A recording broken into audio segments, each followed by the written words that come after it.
Попушта трпението на довчерашните концесионери на плажите. Свесни дека договорите им се одамна истечени, отворено кажуваат дека ако државата и локалните мокници кои седат во градоначалничките фотели не се договорат околу ингеренциите за стопанисување со крајбрежјето, тие ова лето ќе работат на диво.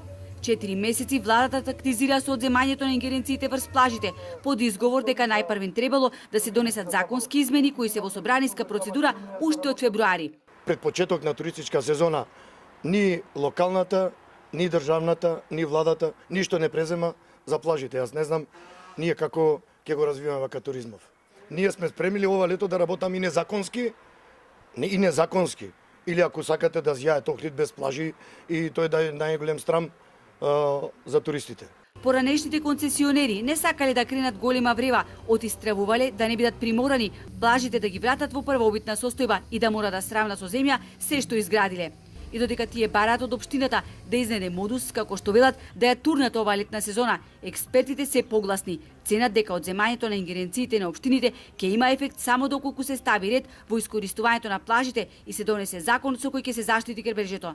На сите плажи кои изминативе 12 години се издаваа под концесија, наместо да се направат објекти од времен карактер, се изградија цели угостителски објекти со огромни габарити.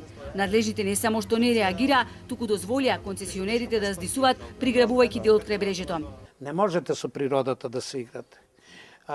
Таквите би рекол градби априори представуваат девастација. Затоа што природата ќе ги руши.